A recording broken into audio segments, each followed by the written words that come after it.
जय हिंद प्यारे साथियों, मैथ का एक और प्रैक्टिस सेट आपके सामने लेके आ चुका हूं जो आपके लिए Uttar Pradesh police, UPSI, SSC, GD या हर वो एग्जाम जहां पर मैथ पूछा जाता है आपके लिए बहुत उम्दा और लाभकारी यानी सफिशिएंट रहने वाला है। सवाल नंबर 1 आपके सामने आएगा, करके दिखाना कितना दम है जरा दिखाओ अपने अंदर। सवाल नंबर 1 आपके सामने ये रहा। देखो मैंने सवाल आपके सामने रख दिया यहाँ पर, और क्या है सवाल के अंदर जरा बताइए। सवाल के अंदर क्या है बताइए। आप कहोगे सर जी कुछ भी ना, सवाल में मजाक ही कर रहे हो। अगर आपके मन में ऐसा आया है ना कि कुछ भी नहीं है, तो आप सही ट्रैक पर हो, दमदार है, यानी आपके अंदर दम है। सवालों को आप आराम से कर सकते हो। जितने सवाल पूछे जाएंगे ना कांस्टेबल में, उतने के उतने मार के आओगे। इस सवाल को करके बताओ जरा क्या है, मैं पढ़ के बताता हूं क्या है। वो कह रहा है एक डीलर 20,000 रुपए अंकित मूल्य वाली एक वस्तु खरीदता है और 20% और 5% की दो क्रमिक छूट के साथ वह मरम्मत पर 1,800 रुपए खर्च करता है और इसे 20,000 रुपए में बेचता है। उसका लाभ अथवा हानि प्रतिशत बताना है कि उसका लाभ हुआ या हानि हुई है, ये हमको क्या करना है भाई, बताना है। डीलर ने 20,000 रुपए के अंकित मूल्य वाली एक वस्तु थी, उसे दो छूट मिल गई, 20 की और 5 की, और उसने 1,800 रुपए मरम्मत पर लगा दिए। तो मैं आपसे ये कहना चाह रहा हूं कि वो जो डीलर है वो कितने रुपए की खरीद कर लेकर आया है दो छूट के साथ। आप कहोगे 20,000 था, 20,000 रुपए था और उसे 20% की छूट मिली, तो उसने खरीदी कितने की, आप कहोगे 80% की, और दूसरी उसको 5% की छूट मिली तो उसने खरीदी कितने की, आप कहोगे 95% की। ठीक है ना भाई, 95% की। आप सीधा सीधा यहां से जब गुणा भाग लगाओगे तो परसेंट से 2 जीरो खत्म। ठीक है ना भाई, इस वाले परसेंट से 2 जीरो खत्म, तो यहां पर कितना बच गया, 20 बच गया। तो 8 दूनी होता है भाई साहब 16, यानी 160 बन जाएगा, और गुणा में कितना होता है 95 होता है। दोनों की जब हम गुणा करेंगे तो क्या आएगा, हमारा ये क्रय मूल्य निकल के आ जाएगा, यानी डीलर जो खरीद कर लेकर आया ना वो आ जाएगा निकल के। तो आप 16 पंजे 80, यहां पर 8 कैरी हो गए, और 16 नियम 144, 144 और 8 कितने होते हैं 152। तो यहां पर 152 मैंने कर दिया, और जीरो एक ये वाला था, जीरो एक लगा दिया। यानी अब आप आराम से कह सकते हो कि डीलर जो लेके आया था उस वस्तु को, वो 15,200 रुपए की लाया था दोस्त। कितने की लाया था, 15,200 रुपए की लेके आया था, लेकिन उसने 1,800 रुपए मरम्मत पर भी तो लगाए हैं। तो आप कहोगे 1,800 रुपए इसके अंदर और ऐड कर दो, बोले ठीक है कर देते हैं। तो 1,800 और ऐड करोगे तो यहां पर मैं 1,800 और लिख देता हूं। तो यहां पर टोटल जो उसका क्रय मूल्य बनेगा वो कितना बन जाएगा, आप कहोगे 2 जीरो के तो 2 जीरो आ जाएंगे, और यहां पर 8 और 2 कितना हो जाएगा 10, एक कैरी, एक 6 और एक 7 और एक जीरो, वो सॉरी एक ही आ जाएगा, यानी 17,000 रुपए की वो वस्तु उसको पड़ चुकी है। लेकिन उसने बेची कितने रुपए की है, 20,000 रुपए की बेची है। अगर 20,000 की उसने बेची है, बिल्कुल साफ साफ कह रहा था, बिल्कुल साफ साफ कह रहा था वो कि उसने 20,000 रुपए में बेचता है। खरीदी है 17,000 की और बेची कितने की है दोस्त, 20,000 की। तो उसका लाभ कितना हुआ दोस्त, उसका लाभ कितना हुआ, तो आप कह दोगे 17 की खरीदी 20 की बेची, तो 3,000 रुपए का लाभ हो चुका है। और लाभ को परसेंट में जब हम बनाते हैं तो क्या करते हैं, क्रय मूल्य पर है ना। यह हमेशा एक चीज को याद रखना कि लाभ हानि की गणना हमेशा और हमेशा क्रय मूल्य पर होती है। क्या होती है दोस्त, क्रय मूल्य पर होती है। तो क्रय मूल्य कितना है, यहाँ पर आप कहोगे 17,000 है। परसेंट के लिए 100 से गुणा और परसेंट का निशान लगा देंगे। तो यहाँ पर देखना 1 2 3, 1 2 3 जीरो कट गए, तो यहाँ पर 300 बच गया। अगर 17 से मैं 3 को काटूंगा तो कितना, देखो लाभ आ रहा है, ये लाभ परसेंट निकल के आएगा।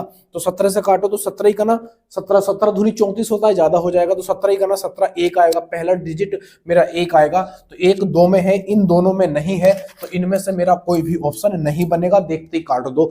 फिर कितनी बार जाएगा भाई, 17 करना 17, और यहां पर कितना बच जाएगा, आप कहोगे 3 और 13 130 हो जाएगा, 13 बचेगा 130 हो जाएगा। तो 17 सत्ते कितना होता है भैया, 17 सत्ते 119 होता है, 17 सत्ते 119, कितना बचेगा यहाँ पर 11 बच जाएगा।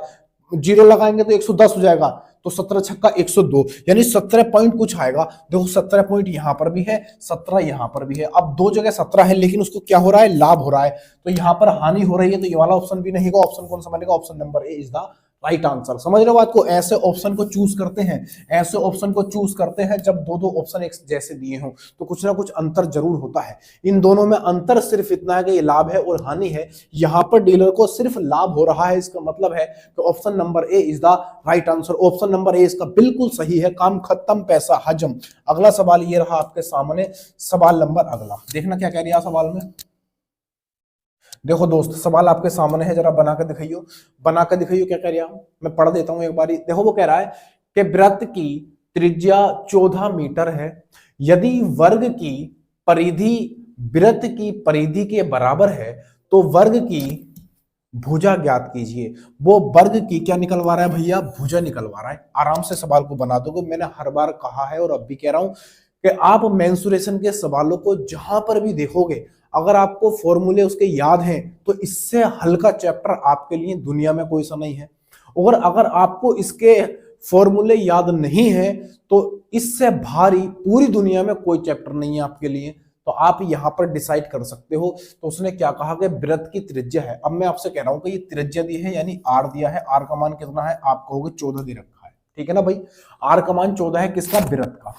फिर कह रहा है 14 मीटर है, यदि वर्ग की परिधि, वर्ग की परिधि वर्ग की परिधि और वृत्त की परिधि के बराबर है। वो कह रहा है कि वर्ग की जो परिधि है ना दोस्त, वो वृत्त की परिधि के क्या है, बराबर है। तो आप मुझे ये बताओ कि वर्ग की परिधि क्या होती है। वर्ग क्या होता है, वर्ग ये होता है, आप कहोगे कि वर्ग की सारी भुजाएं, तो ऐसा बन गया रेक्टेंगल की तरह। आप कह दोगे, आप आराम से कह दोगे कि वर्ग जो होता है वो इस तरीके होता है, चारों भुजाएं उसकी क्या होती हैं, बराबर होती हैं, और कोण भी क्या होते हैं भैया, बराबर होते हैं ना, 9 चौक 36 360।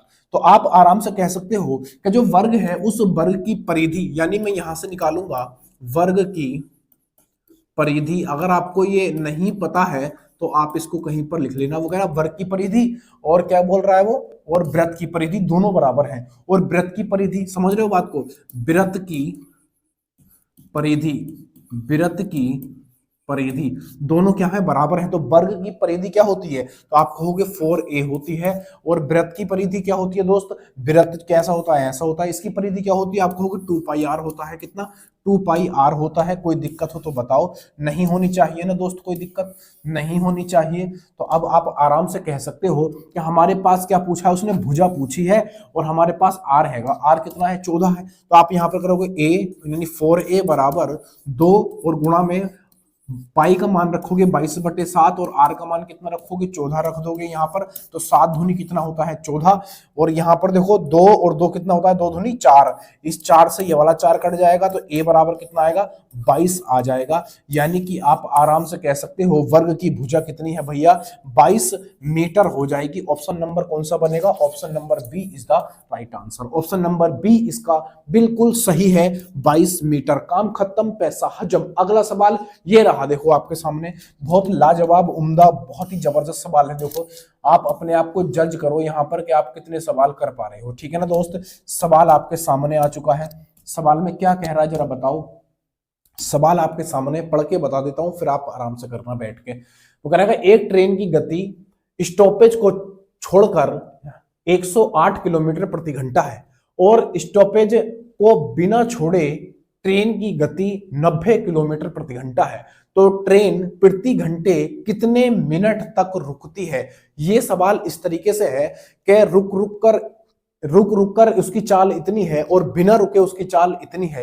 यानी रुक रुक कर चाल और बिना रुके चाल, ये वाला सवाल आपने बहुत ज्यादा देखा होगा। ये सवाल वही है, बस यहाँ पर स्टॉपेज का नाम कर रखा है उसने। स्टॉपेज का मतलब, स्टॉप मतलब रुकना, रुकने की बात कर रहा है, कहीं पर रुकी है कहीं पर नहीं रुकी है। तो मैं आपसे सीधा सीधा एक बढ़िया सा फॉर्मूला देता हूं कि जब भी आपसे ऐसा समय पूछा जाए, जब भी आपसे समय पूछा जाए इस तरीके से, तो आप क्या करोगे दोस्त, आप ऐसे कर देना। आपसे समय पूछा जा रहा है तो ऐसे करना, तेज गति माइनस धीमी गति, धीमी गति, तेज गति माइनस धीमी गति, इस तरीके से कर लेना। और बटे में क्या करोगे, तेज गति, तेज गति, तेज गति, दोनों को कर लेना। तेज गति कौन सी है, आप कहोगे 108 किलोमीटर प्रति घंटा, तो आप क्या करोगे भैया 108 लगा दोगे यहाँ पर, माइनस धीमी गति कितनी है, आप कहोगे 90 किलोमीटर प्रति घंटा, यहाँ पर 90 रख दोगे। और नीचे क्या है, तेज गति, तेज गति कितनी थी, आप कहोगे 108 किलोमीटर थी। आप इसके काटाफिटी मचाओगे, आपका आंसर आ जाएगा। तो यहाँ पर 108 में से 90 जाएंगे, कितने बचेंगे दोस्तों, तो आप आराम से कह दोगे 18 बच जाएंगे। 18 और नीचे कितना आएगा, नीचे आएगा ये 108। तो 18 18 अट्ठे कितने होते हैं, 144। तो 18 छक्का 108 होता है, 18 छक्का 108, ये कितना बनेगा 1/6 बन जाएगा। लेकिन ये क्या है दोस्त, घंटा है। इस घंटे को आंसर मिनट में है तो मैं आराम से मिनट में बना दूंगा इसको। मिनट में कैसे बनाओगे, आप कहोगे सर जी इसको 60 से गुणा कर दो, ये मिनट में बन जाएगा, 6 से 6 खत्म होगा, यानी 10 मिनट इसका बिल्कुल सही आंसर हो जाएगा। 10 minute is the right answer, option number B. Option number B इसका बिल्कुल सही जवाब है दोस्त। कोई दिक्कत परेशानी मुसीबत नहीं होनी चाहिए, है ना, ठीक है ना भाई। सवाल नंबर अगला देखो, इस वाले फॉर्मूले को मैं दोबारा अच्छे से लिख देता हूं, यानी तेज गति माइनस धीमी गति, और बटे में क्या था भैया, तेज गति। इसको नोट डाउन कर लेना कहीं पर, इसको नोट डाउन कर लेना कहीं पर, काम आएगा। अगला सवाल ये रहा आपके सामने, देखो क्या कह रहा है सवाल। सवाल नंबर अगला, काम खत्म पैसा हजम। सवाल आपके सामने है, सवाल आपके सामने आ चुका है दोस्त, ठीक है। इसको मैं नीचे कर लेता हूं, ऑप्शन दिख रहे होंगे आपको बढ़िया से।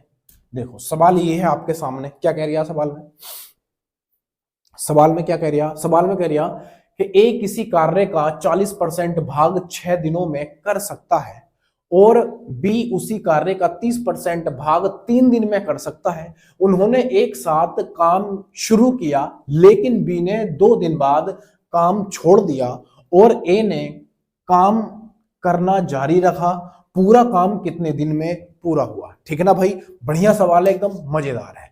देखो कैसे करेंगे, वैसे तो आप बना ही दोगे, लेकिन फिर भी एक बार बताता हूं। देखो 40% दे रखा है, तो आप अच्छे से जानते हो 40% की जो फ्रैक्शन वैल्यू होती है वो कितनी होती है, आप कहोगे 2/5 होती है, 2/5 होती है। अगर मैं इसकी फ्रैक्शन वैल्यू की बात करूं तो यहां पर आप कह दोगे इसकी फ्रैक्शन कितनी होती है, आप कहोगे 3/10 होती है। कितना दोस्त, 3/10 होती है, 3/10 होती है। दिख रहा है कि नहीं दिख रहा, नहीं दिख रहा होगा, दोबारा लिख देते हैं, 3/10, 3/10 होती है। अब एक चीज को समझना, मैंने कई बार बताया है कि अगर यहां से मुझे एक भाग काम निकालना हो, पूरा काम निकालना हो, तो कैसे निकालूंगा। आप कहोगे 2 से तो पहले 6 को भाग कर दो, तो 2 तिया 6, यहां पर 3 बनेगा, यहां पर 3 बन जाएगा, और जब 3 को और 5 की गुणा करोगे तो 15 बन जाएगा। यानी एक काम को कितने दिन में कर रहा है, 5 तिया 15 दिन में। तो आप आराम से कर सकते हो, एक काम को कितने दिन में कर रहा है, 15 दिन में कर देता है। उसी तरीके से इसे करोगे, तो इसे करोगे तो ये 3 दिन में कर रहा है, तो 3 से 3 कट जाएगा, यहां पर कितना बचेगा, 10 बचेगा, और यहां पर 1 बचेगा, तो 10 की गुणा 1 में करोगे तो कितना आएगा, 10 ही आएगा। तो आप आराम से कह सकते हो कि बी जो है इस काम को 10 दिन में पूरा कर देता है। दोनों का जब मैं एलसीएम लूंगा तो कितना बनेगा दोस्त, आप कहोगे 30 बन जाएगा। कितना, 30 बन जाएगा। तो ये 30 बन चुका है। फिर आगे क्या कह रहा है, टोटल काम निकल गया, टोटल वर्क यहां पर निकल के आ चुका है, ठीक है ना भाई। फिर आगे क्या कहा, उन्होंने एक साथ काम शुरू किया, लेकिन बी ने 2 दिन बाद काम छोड़ दिया। इसका मतलब ये हुआ कि जब वो एक साथ काम कर रहे हैं और 2 दिन के बाद बी ने छोड़ा है, तो सीधा सा आपका जवाब होना चाहिए कि ए और बी ने 2 दिन तक साथ काम करा होगा, ठीक है ना भाई। तो यहां पर क्षमताएं निकालूंगा तो 15 दूनी 30, 10 तिया 30, ए की क्षमता 2, बी की क्षमता 3। तो ए और बी का 2 दिन का काम, तो ए बी का 2 दिन का काम, 2 दिन का काम जब आप निकालोगे तो एक दिन में कितना कर रहा है, आप कहोगे 2, और बी कितने दिन में कर रहा है, एक दिन में कितना कर रहा है, 3 कर रहा है।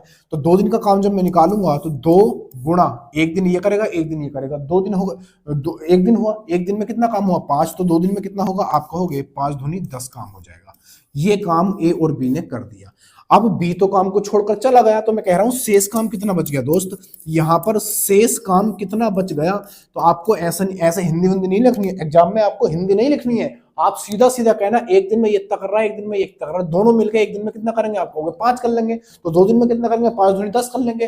टोटल काम कितना अपने पास, टोटल काम अपने पास 30 है। अगर 30 टोटल काम है, 10 काम हो चुका है, तो शेष काम दोस्त कितना बचेगा, आप कहोगे 20 काम बच जाएगा, 20 काम बचेगा। अब ये काम कौन करेगा, बी करेगा। बी की क्षमता कितनी है, 2 से आप जब भाग लगाओगे तो कितनी बार जाएगा, 10 बार जाएगा। तो ये हमसे कह रहा है कि पूरा काम कितने दिन में पूरा होगा, पूरा काम कितने दिन में, 10 दिन तो यहां पर लग गए दोस्त, और 2 दिन उसने यहां पर लगा दिए, 2 दिन यहां पर लगा दिए, यानी कि जो पूरा काम है, पूरा काम पूरा काम दोस्त कितने दिन में हुआ? 12 दिन में। कितने दिन में? 12 में। 10 में ये और 2 ये, 10 2 12 दिन में। Option number B is the right answer. काम खत्म, पैसा हजम। ठीक है ना भाई। सवाल नंबर अगला, मैं शॉर्ट कराने की कोशिश करता हूं क्योंकि आपका एग्जाम सिर पे है, समझ लो बात को, एग्जाम बिल्कुल सिर पे है, तो चीजों को शॉर्ट करना सीखो दोस्त, शॉर्ट करना, समझ लो बात को। तो शॉर्ट करा करो चीजों को, पूरा प्रयास करो। सवाल आपके सामने है, देखना क्या कह रहा है सवाल। सवाल आपके सामने है, सवाल क्या कह रहा है जरा बताओ। ठीक है भाई, देखना भाई क्या है सवाल के अंदर। सवाल में कहा गया है कि एक व्यक्ति ने 10% वार्षिक, धारा नहीं होगा यहां पर, दर होगा, यहां पर दर होगा दोस्त, दर। धारा का क्या काम है इसमें? नाव धारा का सवाल थोड़ी है ये। वगैरह एक व्यक्ति ने 10% वार्षिक दर पर साधारण ब्याज पर 2 बराबर राशियां निवेश की, क्रमशः 8 वर्ष और 10 वर्ष के लिए। यदि अर्जित ब्याज में अंतर 200 रुपए है, एक योजना में उसके द्वारा निवेश की गई राशि कितनी है? वो कह रहा है जो उसने 2 साधारण ब्याज पर अलग अलग वर्षों के लिए धनराशि लगाई है वो दोनों बराबर है, लेकिन दोनों ब्याजों में जो अंतर है, दोनों ब्याजों में जो अंतर है दोस्त वो 200 रुपए का है। तो मैं आपसे ये कहना चाह रहा हूं, अगर उसकी 10% दर है 8 वर्ष के लिए और 10% दर है 10 वर्ष के लिए, तो यहां पर अगर मैं ऐसा ही निकालूं, ऐसा ही कैसे निकालोगे? परसेंटेज में। तो आप पहले वाले का निकालना, 10% का जब आप निकालोगे 8 वर्ष के लिए तो कितना आएगा? आप कहोगे दर की और समय की गुणा कर दो, तो हमारा देखो आप अच्छे जानते हो, बता देता हूं कि परसेंटेज ब्याज जो होता है, परसेंटेज ब्याज जो होता है वो R इंटू टी होता है, यानी दर की और समय की जब आप गुणा कर देते हो तो परसेंटेज ब्याज निकल के आता है। समझ लो दोस्त, इसको कहीं पर नोट डाउन कर लेना, बहुत काम का चीज है ये। तो जब मैं इन दोनों की गुणा करूंगा 10 की और 8 की, तो परसेंटेज ब्याज आएगा, कितना आएगा? तो आप कहोगे 80 आ जाएगा। 80% तो यहां पर आया ब्याज, है ना, 80% ब्याज यहां पर मिला मुझे, और दूसरा ब्याज जो था यहां पर, दूसरा वाला जो ब्याज है वो कितना है भैया? 10 वर्ष में 10% के हिसाब से, तो आप कहोगे 250, यानी 100% मुझे यहां पर मिला। अब वो सीधा सीधा मुझसे ये कह रहा था कि दोनों ब्याजों में जो अंतर है दोस्त वो कितने का है? दोनों ब्याजों में जो अंतर है दोस्त वो कितने का है? तो आप बड़ी आराम से कह दोगे कि दोनों ब्याजों में जो अंतर है वो 200 रुपए का है। तो मैं यहां पर चेक कर लेता हूं कि यहां पर अंतर कितना है। तो यहां पर आप चेक करोगे तो 20% का अंतर है, और यहां पर कितना है दोस्त? आप कह दोगे 200 का अंतर है। 1% का जब आप मान निकालोगे तो 1% बराबर 10 निकल के आएगा, और पूछा क्या है? राशि पूछा है, तो कोई भी चीज अपने आप में 100% होती है। तो आप क्या करोगे? 100 से यहां पर गुणा कर दोगे और 100 से यहां पर गुणा कर दोगे, तो 100% की वैल्यू जो निकल के आएगी दोस्त वो कितनी आएगी? 1000 रुपए निकल के आएगी। काम खत्म, पैसा हजम। ठीक है ना भाई। Option number A is the right answer. Option A इसका बिल्कुल सही उत्तर है। ठीक है, बिल्कुल लॉलीपॉप सा सवाल था, छुटकू सा सवाल था, आराम से बना दिया होगा। सवाल नंबर अगला ये रहा आपके सामने, फटाफट सवाल को करा दूंगा मैं, चिंता करने की जरूरत नहीं है। गए वो दिन जब नाव भी हमारी चला करती थी, कहां? पानी के अंदर दोस्त। कहां पर? पानी के अंदर। अब कहां चलेंगी? जमीन के अंदर, अंदर नहीं बाहर। सवाल नंबर ये रहा आपके सामने, वो कह रहा है कि एक कक्षा में लड़कों की औसत ऊंचाई 152 सेंटीमीटर है, यानी सेमी सेंटीमीटर है, और उस कक्षा में लड़कियों की औसत ऊंचाई 148 सेंटीमीटर है। यदि कक्षा के सभी छात्रों की औसत ऊंचाई 150.5 सेंटीमीटर है, तो उस कक्षा में लड़कों का लड़कियों से अनुपात क्या होगा? बड़ा ही लॉलीपॉप सा सवाल है। आपने ये वाला मेथड अगर नहीं पढ़ा तो समझ लो मैथ के अंदर कुछ नहीं पढ़ा। ये सवाल जो है एक मेथड मांगता है, और वो मेथड है, इसको मैं बोलता हूं एलिगेशन। एलिगेशन बोलते हैं दोस्त, इसको हम एलिगेशन बोलते हैं। आप अच्छे जानते हो, पहला यहां पर, दूसरा यहां पर, वो दोनों से मिलकर जो बनता है वो बीच में। ठीक है ना, ये बात आपको पता होगी, मैं जानता हूं। ठीक है भाई। फिर वो क्या कह रहा है? वो कह रहा है कि लड़कों का जो औसत ऊंचाई है वो कितनी है? 152। जो लड़के हैं उनकी औसत ऊंचाई कितनी है दोस्त? आप कहोगे 152 है, और लड़कियों की जो औसत ऊंचाई है दोस्त वो कितनी है? आप कहोगे 148 है। कितनी है? 148 है। और दोनों की मिलाकर जो औसत ऊंचाई है वो कितनी है? वो है 150.5 है दोस्त। दोनों का अंतर जब आप निकालोगे, दोनों का अंतर जब आप निकालोगे तो हमें क्या मिलेगा? एक रेशियो मिल जाएगा, किसका? लड़कों का और लड़कियों का। लड़कों का और लड़कियों का कितना आएगा भाई दोस्त, जरा बताना। जरा बताना कितना आएगा। तो आप कह दोगे, आप बड़ी आराम से कह दोगे कि आप जब 150.5 में से 148 निकालोगे तो कितना जाएगा, तो आप कहोगे यहां पर 2.5 बच जाएगा, 2.5 बचेगा, और यहां पर रेशियो बनाएंगे, और 152 में से 150.5 जाएगा तो 150 घटा लो पहले, तो कितना बचेगा, यहां पर बच जाएगा 2, और 2 में से 0.5 जाएगा तो यहां पर 1.5 बचेगा, कितना बचेगा, 1.5 बच जाएगा। पॉइंट से पॉइंट खत्म हो जाएगा, और 5 से काटोगे, 5 पंजे 25, और 5 दिया दोस्त 15 हो जाएगा, यानी 5:3 इसका बिल्कुल सही आंसर होगा जहां पर भी है, कितना, 5:3 इज द ऑप्शन रहेगा हमारा, ऑप्शन नंबर डी बिल्कुल सही उत्तर है दोस्त। ठीक है, ये एलिगेशन मेथड से सबको पता होता है, इसका सबको इसको पता होता है कि एलिगेशन मेथड क्या चीज होती है दोस्त। ठीक है, अगला सवाल ये रहा आपके सामने, सवाल नंबर अगला ये रहा, देखियो क्या कह रहा सवाल, छुटकू सा सवाल है, तुरंत बना दोगे, छुटकू सा सवाल है, तुरंत बना दोगे, मुझे ऐसा लगता है, मुझे ऐसा महसूस हो रहा है कि आप छुटकू सा सवाल है आराम से बना दोगे, लेकिन इस सवाल को इतना छुटकू भी मत समझना दोस्त, ये बढ़िया सवाल है, एकदम जबरदस्त जिसे बोलते हैं। देखिए क्या कह रहा है सवाल में, वो कह रहा है 3 संख्याओं ए बी सी, ए सबसे बड़ी संख्या है और बी से सी का अनुपात 4:5 है, यदि ए और बी का HCF यानी में से 16 है, बी और सी का एलसीएम 240 है, और ए बी का एलसीएम 152 है, तो ए बी और सी का एलसीएम कितना है, ए बी सी का एलसीएम दोस्त कितना है, ये पूछना चाह रहा है। एबीसी का देखो, यहां पर बी और सी का एलसीएम तो उसने दिया है 240, लेकिन इसमें ए शामिल और करना पड़ेगा हमें, तब हमें पता चलेगा कि सही क्या है। सबसे पहले बात तो यह है कि बी और सी का हमें एलसीएम दे रखा है, वो अनुपात दे रखा है, बी और सी का जो अनुपात है वो कितना है, 4:5, कितना दोस्त, 4:5 दे रखा है, 4:5। आप अच्छे से जानते हो कि यहां पर जो में से है वो में से कितना है, 16 है, किसका, ए और बी का में से भी यही है और ए का में से भी यही है। अगर मैं आपसे इन दोनों का में से पूछूं तो दोस्त कितना होगा, आप कहोगे 1 हो जाएगा, लेकिन यहां पर बी का में से है कितना, आप कहोगे 16 है, यहां पर बी का में से कितना है, 1, और वहां पर बी का में से कितना है। देखो में से क्या होता है, जो दोनों संख्याओं में कॉमन हो, और इन दोनों संख्याओं में सिर्फ एक चीज कॉमन है और वो है 1, तो बी का में से कितना हुआ, 1, और वहां पर कितना हुआ, 16, तो मैंने यहां पर 16 रख दिया, तो यहां से आप आराम से संख्या मिल जाएंगे आपको। तो ये संख्या कितनी बनेगी, यानी बी का जो सही नंबर आएगा वो कितना होगा, वो आएगा 16 चौका 64, ठीक है ना भाई, और यहां पर जो आएगा वो कितना आएगा भैया, 16 पंजे 80, 16 पंजे 80 निकल के आ जाएगा, 16 पंजे 80। अब आप एक काम करो, यहां पर आप अच्छे जानते हो ए गुणा बी बराबर एक संख्या गुणा दूसरा संख्या और बराबर में से गुणा ले से, में से यानी आप ऐसे भी लिख सकते हो, ऐसे नहीं लिखते तो ऐसे लिख लो, HCF गुणा LCM यानी में से गुणा ले से, ये भी होता है।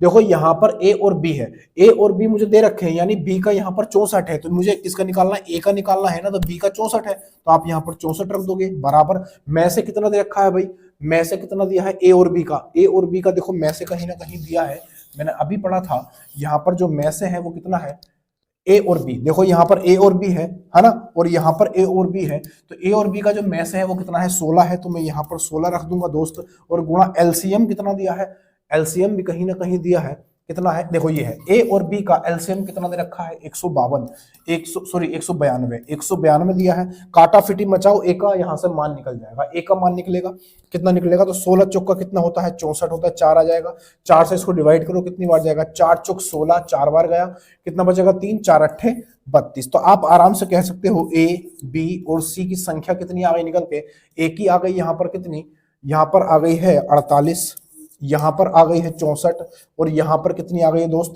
80। अब देखना इनका हमसे क्या पूछा है, लैसे, A B C, A B और सी का क्या पूछा है, लैसे पूछा है, लैसे कितना होगा, लैसे क्या होता है दोस्त, लैसे आप अच्छे जानते हो कि सब की जो हम ये निकालते हैं ऐसे निकाल लेते हैं लैसे, तो आप 4 से काट सकते हो उसको, 8 से कट जाएगा ये, 8 से भी कट, 8 छंग 48, 8 छंग 48, और कितना आएगा भाई, 8 अट्ठे 64, और कितना आएगा भाई, 8 ढाई 80, 8 ढाई 80, और कट सकता है क्या, आप कहोगे हाँ कट सकता है, कितने से, ये 2 से काट लो, 2 तिया 6, 2 चौक 8, 2 पंजे 10, सबकी गुणा करो, 4 पंजे 20, 20 तिया 60 और 8 दूनी 16 और 16 संग 96, 16 छंग कितना होता है 96, यानी कि आप आराम से कह सकते हो 960। एबीसी का जो एलसीएम निकल के आएगा कितना 960 निकल के आएगा। Option number B is the right answer. Option B इसका बिल्कुल सही उत्तर है, कुछ नहीं था सवाल में। देखो एक चीज आपको बताता हूं, ए गुणा बी मैंने क्यों करा है, एक फॉर्मूला होता है, इसको मिटा देता हूं, जगह नहीं है जरा अपने पास इतनी, है ना। तो यहां पर एक चीज लिख लेगा, ये होता है पहली संख्या, ये होता है पहली संख्या गुणा दूसरी संख्या और बराबर में से और गुणा ले से, यानी HCF बोलते हैं में से को, और गुणा ले से को क्या बोलते हैं LCM बोलते हैं। ठीक है भाई, इतनी बात याद रखना, ये एक फॉर्मूला होता है, पहली संख्या गुणा दूसरी संख्या बराबर में से गुणा ले से होता है। अगला सवाल ये रहा आपके सामने, सवाल नंबर अगला ये आया, देखो बढ़िया सवाल होगा, ये भी दमदार। देखो लास्ट वाले जो सवाल रहते हैं ना एकदम खतरनाक से रहते हैं वो दोस्त, इस सवाल को करने में मजा आएगा। देखना क्या कह रहा है सवाल में, ए बी और सी 1350 रुपए के लिए एक कार्य करते हैं, अकेले काम को 10 दिन में पूरा कर सकता है। अकेले नहीं होगा, यहाँ पर ए दे रखा है, थोड़ी सी यहाँ पर मिसप्रिंटिंग है, कोई दिक्कत नहीं, यहाँ पर ए है, यहाँ पर ए दे रखा है ए। अब पढ़ेंगे दोबारा सवाल को दोबारा से करेंगे जरा, यहाँ पर थोड़ी सी मिसप्रिंटिंग थी, मैंने ठीक कर दी। वो कह रहा है ए बी और सी 1350 रुपए के लिए एक कार्य करते हैं, ए अकेले काम को 10 दिन में पूरा कर सकता है, जबकि ए और बी का दक्षता अनुपात 6:5 है। का नहीं, यहाँ पर की होगा, हमारा बस टाइपिस्ट मजेदार है। सी की मदद से वे पूरा काम 4 दिन में पूरा करते हैं, सी का लाभ कितना होगा ये पूछ रहा है हमसे। आप अच्छे से जानते हो एक चीज, आप क्या जानते हो अच्छे से, आप ये जानते हो जो काम होता है, मैं बता देता हूँ थोड़ा सा, यहाँ पर थोड़ा सा आपको बस समझाने का प्रयास करता हूँ। काम जो होता है वो हम क्षमता की और जब समय की गुणा कर देते हैं तो हमारा टोटल काम निकल जाता है। ठीक है ना भाई, टोटल काम कब निकलता है हमारा, जब हम इफिशियंसी यानी क्षमता और समय की गुणा करते हैं। बस इतनी सी बात बतानी थी, ये बात आपको पता होगी, नहीं पता है तो नोट कर लेना, नहीं पता है तो नोट कर लेना। अब देखना सवाल को, हमें क्या कहा उसने कहा कि ए और बी की क्षमता कितनी है भैया, ए अनुपात बी की क्षमता कितनी है 6:5 है, ये हमें क्षमता दे रखी है। अब वो ये कह रहा था हमसे कि सी की मदद का मतलब क्या है कि ए और बी काम को तो कर रहे हैं और उन्होंने सी की भी मदद ले ली, तो काम कितने दिन में निपटा भैया, आप कहोगे 4 दिन में काम निपट गया। लेकिन मैं आपसे ये कहना चाह रहा हूं कि ए जो है काम को कितने दिन में कर रहा था, आप कहोगे 10 दिन में कर रहा था। मैंने अभी आपको बताया था कि जब आपको वर्क यानी कि जब काम निकालना होता है तो इफिशियंसी की और टाइम की गुणा कर देते हैं तो मेरा टोटल काम निकल जाता है। अगर मुझे समय ए का लिया है मैंने, तो मुझे क्षमता भी एक ही लेनी पड़ेगी, समय की और क्षमता की जब मैं गुणा लगा दूंगा तो मुझे टोटल काम मिल जाएगा। तो ठीक है ना भाई, तो यहाँ पर लगा दो। अब यहाँ पर कितना है 10 है, ए का जो दिन है समय है वो 10 है और ए की क्षमता यहाँ पर कितनी है 6 है। तो यहाँ पर टोटल वर्क जो निकल के आएगा मेरा, टोटल वर्क जो निकल के आएगा वो कितना आएगा 6×60। तो टोटल काम कितना आ चुका है मेरा 60 आ चुका है। बस इतनी सी बात काम की थी और इसमें कुछ भी काम का नहीं है। ठीक है ना भाई। अब देखो वो कह रहा है ए, वो क्या कह रहा है, वो कह रहा है ए प्लस बी और प्लस सी तीनों मिलकर एक काम को कितने दिन में कर रहे हैं, 4 दिन में कर लेते हैं। ये क्या हुआ भैया, टोटल काम हो गया। देखो तीनों की क्षमता है ये, यहाँ पर तीनों की क्षमता लगा दूंगा मैं और यहाँ पर समय लगा दिया, समय और यहाँ पर मैंने क्षमता लगा दी, दोनों की जब मैंने गुणा करी तो क्या आएगा, टोटल काम निकल के आएगा। और टोटल काम कितना है, आप कहोगे 60 है दोस्त, कितना है 60 है। अब आप आराम से कह सकते हो ए और बी की क्षमता कितनी है, आप कहोगे 6 और 5 11। तो यहाँ पर 11 प्लस सी और गुणा में क्या है भैया 4 और बराबर कितना है 60 है, क्योंकि ये भी टोटल काम है ये भी टोटल काम है, दोनों का मुझे टोटल काम मिल चुका है, इसलिए मैंने ऐसा किया। अब 4 से इसको काट लो तो 15 चौका 60 होता है दोस्त। तो 11 प्लस सी बराबर कितना 15 आ जाएगा। तो सी बराबर कितना आएगा दोस्त 4 आ जाएगा, यानी मुझे सी की क्षमता भी मिल चुकी है। तो सी का लाभ पूछा है।